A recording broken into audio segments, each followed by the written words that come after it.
This is In the Loop. I'm Christian Bryant. Hopefully by now, this is your favorite streaming nightly news show that starts at 7 p.m. Eastern and is hosted by a guy named Christian who keeps a mug full of, well, that's not important. Here's what's on tap tonight. President Trump wants to send federal troops to cities run by Democrats to deal with crime despite objections from city leaders. We'll have more on that. Plus, we'll look at how big a hit TV networks could take with delays or disruptions with the NFL season. But first, here's what you need to know right now. Teachers in Florida are digging in, taking a firm stance against returning to school next month in the middle of this pandemic. Educators filed a lawsuit against the Florida governor, the Miami-Dade mayor, and the Florida Department of Education Monday to block the plan to reopen schools in late August. That teachers group, the Florida Education Association, argues that the plan to reopen schools is unsafe for students and teachers. The lawsuit demands virtual classes until cases are under control in the state. Meanwhile, some teachers are turning to their pensions earlier than expected to avoid going back to class in the age of COVID. Well, I have decided to take my retirement at this point in time. And, I don't look forward to leaving, but I think I have to at this point. Earlier today, President Trump restarted the daily White House COVID-19 briefings, the first since April. In his prepared remarks, he said this about the trajectory of the virus in the U.S. It will probably, unfortunately, get worse before it gets better. Something I don't like saying about things, but that's the way it is. We've done much better than most. The president is spot on when he says things will get worse before they get better. Just last month, Dr. Fauci, the head of the White House's coronavirus task force, said he expects we could reach up to 100,000 new cases of the virus per day before things start to die down. But it's hard to see how the president is making sense of us doing better than most, considering our number of daily confirmed new cases. In this graph provided by Johns Hopkins University, you can see that we are and have been seeing more confirmed new cases than any other country, reaching more than 77,000 at one point just this month. The Senate is figuring out the next round of coronavirus aid, and while they do that, more than 1,400 local leaders are voicing their needs. The U.S. Conference of Mayors is calling on Congress to send $250 billion to cities in the next aid package, including smaller cities and towns. The relief bill back in March did give $150 billion to state and local governments, but in 16 states, not a single county or city was large enough to qualify for CARES Act funding. Meanwhile, across the pond, the European Union agreed on an $858 billion recovery fund for the coronavirus to be given out in grants and loans. The meeting went on for 4 days, the longest debate for the summit in nearly 2 decades. Europe as a whole has now a big chance to come out stronger from the crisis. Under the agreement, the EU will borrow most of the money from global financial markets. To repay investors, the states agreed to create new common taxes, including a plastics levy next year. The EU plans to repay most of the money by 2058. The package now goes to the European Parliament for ratification. President Trump says he's willing to deploy more federal agents to cities across the country. The president has spent a lot of time railing on Chicago during his presidency. Now he says he plans to send 150 Homeland Security investigations agents to the city. Newsy's Sasha Ingber has more. Chicago is bracing for a reported 150 federal agents from the Homeland Security Department to arrive in the city. Newsy spoke with top officials at the Illinois branch of the American Civil Liberties Union and Chicago Police's largest union, who see it very differently. This is an assault on the rights of Americans. I think any help would be gladly appreciated. The Chicago Tribune broke the news of deployment preparations after President Donald Trump denounced cities led by Democrats and threatened to send in federal personnel to quell civil unrest and violence. New York and Chicago and Philadelphia, Detroit and Baltimore and all of these, Oakland is a mess. We're not going to let this happen in our country. All run by liberal Democrats. The federal agents will reportedly be deploying this week, and they'll stay for at least 2 months. They typically focus on human trafficking and drug and weapons smuggling.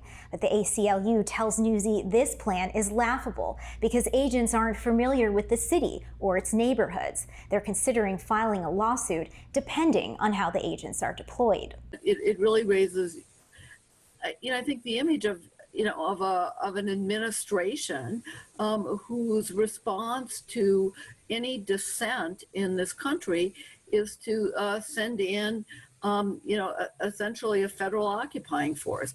The ACLU is also concerned other cities could be next, and its New York and Philadelphia offices are watching carefully. Tensions are running high after a chaotic weekend in Portland, Oregon, where police and protesters clashed and federal officers detained demonstrators with unmarked vehicles. I think that is hypocrisy of the highest order. This administration has done everything possible to frustrate the efforts of cities and states to control the proliferation of guns. But Chicago's police union recently implored the president for help in a letter, saying officers find themselves under assault at protests while shootings and homicides are on the rise. Throwing frozen water bottles, using spears, PVC piping that's made into spears, lobbing M80s and mortars at coppers. That's brutality. When the cops actually finally push back, that's self-defense. The union tells Newsy it supports limited surveillance of protesters and the removal of name tags from police uniforms because officers are being doxxed online. They're looking them up, and then they're starting to spread their home addresses, their wives' names, daughters' names, threatening to murder and rape their wives and daughters. As a summer of unrest continues, the victims hail from both sides. Chicago's Civilian Office of Police Accountability says it received more than 20 complaints against police because of protests last Friday. The Chicago Police Department says 49 officers were injured at the event, telling Newsy in a statement it's critical any deployed federal agents coordinate with them. Every single day, all we're doing is talking about what makes us different instead of what makes us the same. We're all human beings, and we need to start acting like humans. Sasha Ingber, Newsy, Washington. We're going to take a quick breather to pay some bills, but we'll be back before you can finish all 4 stanzas of the Star-Spangled Banner.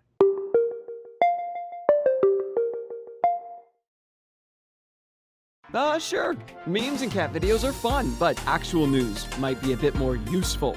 Follow Newsy on Facebook, Twitter, and Instagram to get straightforward, opinion-free news right on your social news feed.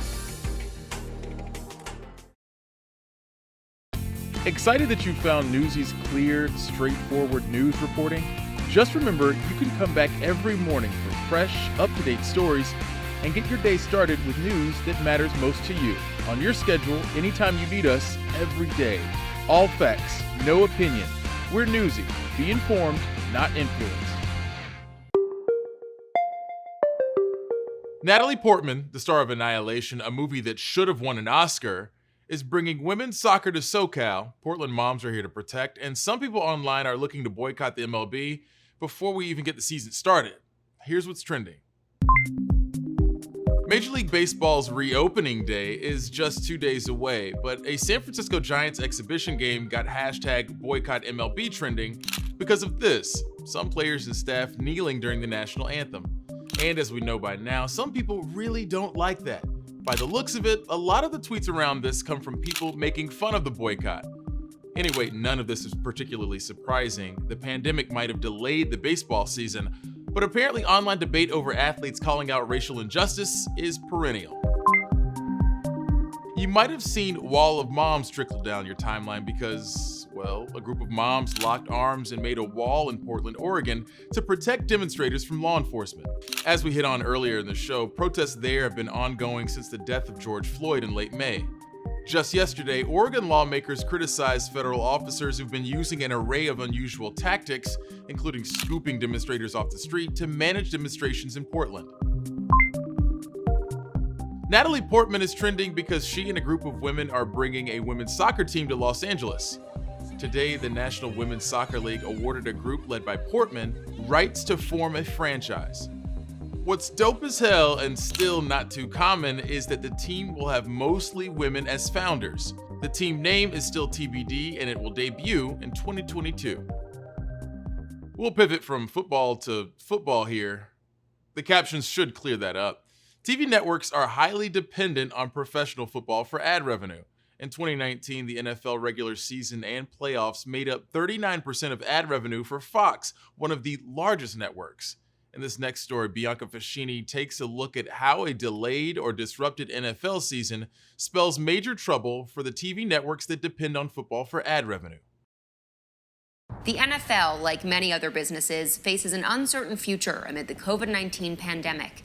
And that leaves America's biggest media networks hanging in the balance, especially if the 2020 season is canceled.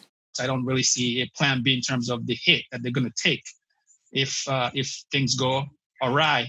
ESPN, NBC, CBS, and Fox pay a combined total of nearly $4 billion a year for the rights to air NFL games. The return on that investment partially relies on ad revenue, something they can only bring in if there are games to air. The NFL is currently planning on a full regular season, but at least 72 players have tested positive for COVID-19, and the Players Union is reportedly negotiating opt-out clauses. Meanwhile, one of the league's most valuable franchises might not allow fans in the stadium this year. Right now, Philadelphia officials say no more than 50 people can be at an outdoor event. Even the possibility of a shortened season poses several financial risks to the networks. Live sports, the NFL brings much better than any other league, has been the glue that holds the television landscape together and helping consumers to justify continuing to pay for much higher traditional television packages. The potential fallout spells trouble for an already beleaguered media industry that suffered mass layoffs since the early days of the pandemic. And though there's no pandemic playbook, the NFL is trying to mitigate the expected losses. You can see already that the importance of the relationship to their media contracts. That includes exploring ways to put empty seats to use, like by adding sponsorship banners that can be seen on television. It's one of many measures the NFL and networks are willing to try as September 10th approaches. The idea that this entire season could be suspended is unthinkable at this point. Bianca Fascini, Newsy, Washington. When you're back, we'll take a closer look at Joe Biden's VP selection process and how that's playing out during the pandemic. The number of African migrants arriving at Mexico's southern border has soared. Immigration officials tag African migrants entering Mexico as apatrida, or stateless. This is Newsy. Moving beyond nonpartisan, Newsy is anti-partisan. Because we're tired of pundits, of everyone else's opinion. Be informed, not influenced. We are 105 days away from the U.S. presidential election, and presumptive Democratic nominee Joe Biden still hasn't selected his running mate. We know that Biden has promised to bring on a woman as his VP, and we know a number of women have been or are currently being vetted. But how exactly does that process play out when you can't meet face-to-face? Newsy's Alex Miller explains. This also gives the internet one last chance to talk about our bromance. It's a meme-worthy relationship. He did the first friendship bracelet. Former President Barack Obama and Vice President Joe Biden's partnership has been well documented as a special one. There has not been a single moment since that time that I've doubted the wisdom of that decision. What we ended up with was a really effective 1-2 punch. Seth Harris, who worked on the Obama-Biden transition team and later in the administration as the Deputy Secretary of Labor, says the relationship between the two men will undoubtedly influence the VP pick Biden will make. Both men were very good at listening to one another, taking one another's advice. There wasn't a lot of ego involved. Kate Anderson Brower wrote the book on these relationships, and according to her, presidents and their VPs don't typically get along. The job itself is extremely frustrating because there's no actual job description. Vice presidents are often, with the exception of Dick Cheney, gunning for that top job. She says before Biden accepted the job, he made 5 demands that included private meetings with Obama once a week, having no specific job description, and making sure he was the last one in the room when major decisions were made. But the Biden campaign is at a bit of a crossroads. Many times the nominee picks someone ideologically different or geographically different to cater to a particular group the nominee themselves may not be able to reach. Think President John F. Kennedy and Lyndon Johnson, one from Massachusetts and one from Texas. Between the two, they hit all the notes, except They had a notoriously bad personal relationship, and that's something Biden is likely prioritizing. He is going to pick somebody who he gets along with. You've got to pick someone who's compatible with you, both in terms of your style, and my style and Barack's were very different, but they were compatible. They worked with one another. And someone who, in fact, you would want to be the last person in the room when you're making a tough decision, and who will be loyal in the sense that whatever disagreements you have are between you and the president at that moment. Biden has said many times he thinks part of the reason he and Obama were successful working partners was they were similar ideologically. But experts say given the climate we're in now, that may not happen. He is very moderate, and I think people are going to want to see him pick a VP who is not willing to really work with Republicans in the way that he has. Some of the issues Biden is facing in a pick are things Obama never did. Obama was looking for experience. He hadn't even completed his first term in the Senate when he ran for president.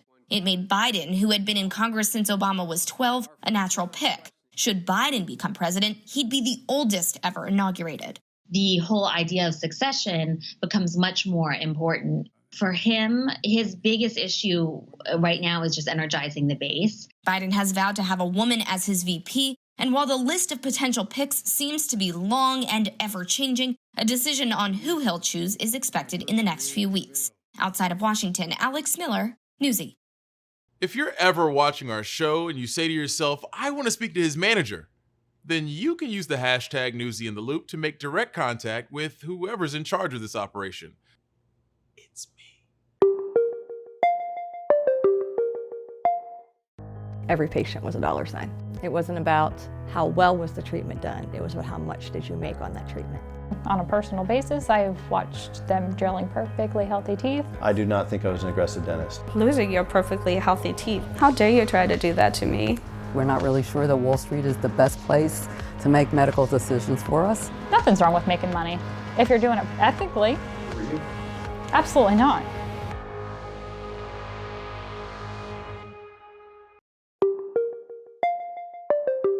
Jeopardy host and lovably frank Canadian-American Alex Trebek has been busy. Aside from filming new episodes from home and undergoing treatment for pancreatic cancer, Trebek has also found time to write a memoir, something he previously didn't have any interest in. Newsy's Casey Mendoza tells us what we can learn about the Jeopardy host from his own first-hand accounts. And now, here is the host of Jeopardy, Alex Trebek. That's Alex Trebek back in 1984, hosting his very first episode of Jeopardy! Trebek had worked on other shows throughout the 60s and 70s, but the longtime host says his break on Jeopardy! Was nothing short of luck. More than 3 decades later, the famed host is still the face of the game show, and he's looking back on his life and career in a new memoir. The answer is Reflections on My Life. During the break from the studio, I even wrote a book that will be coming out July 21st. Trebek starts off his book by saying he never wanted to write a memoir or even consent to an authorized biography, but that changed last year when he was diagnosed with stage 4 pancreatic cancer. I'd also like to take this opportunity to give you a quick health update. I'm doing well. I've been continuing my treatment, and it is paying off, though it does fatigue me a great deal. Trebek's memoir is broken up into short chapters, each titled like What Is Questions on Jeopardy! The book goes into Trebek's childhood in Canada and his early jobs in the US, while other chapters muse on life, family, and even emojis. Specifically, what are they? Banned emojis. You must be a creep. Mackenzie. Who's Radiohead? Yep.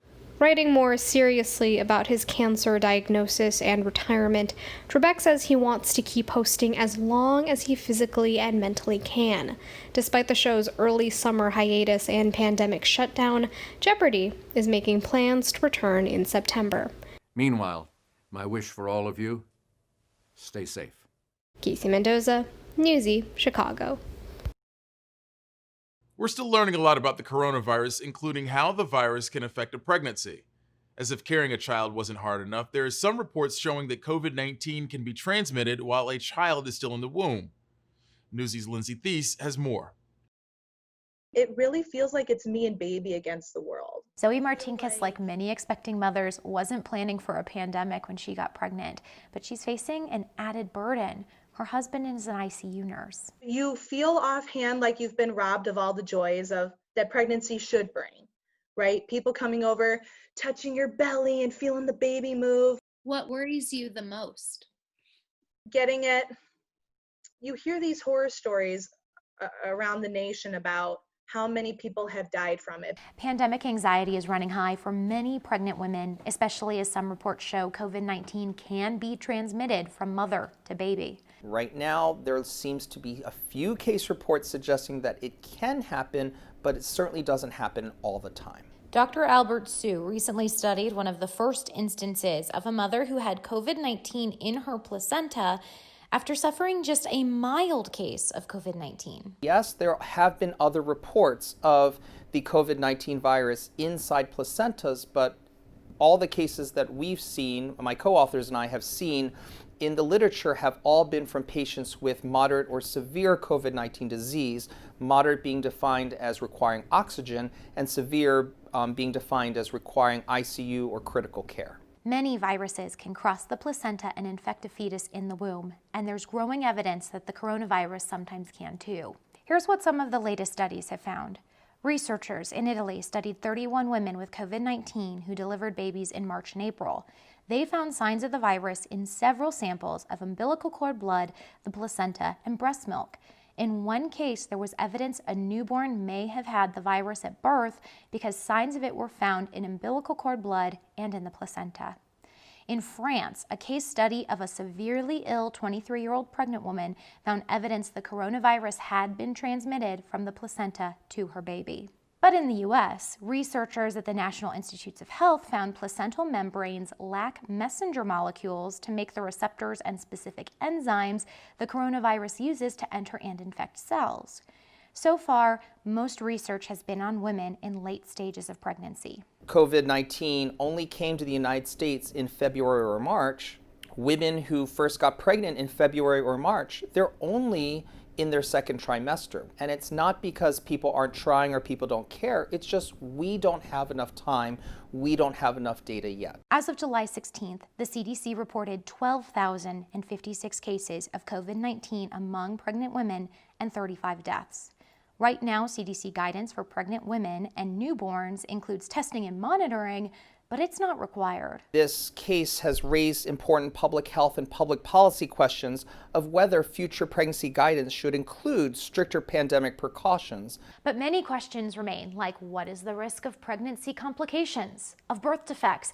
How do outcomes and risk differ in each trimester? In May, the NIH's Institute of Health and Human Development director told Newsy it had begun working on solving the need more data problem, following 1,500 pregnant COVID-19 patients and their newborns until they leave the hospital. But those results won't come out until early 2021. And for women like Zoe Martinkus, those answers won't come in time. That makes me feel very anxious. Doctors like OBGYN Charisse Richardson, an expectant mother herself, advises taking the COVID-19 unknowns and stress in stride. First and foremost, I just tell my moms to take a deep breath, right?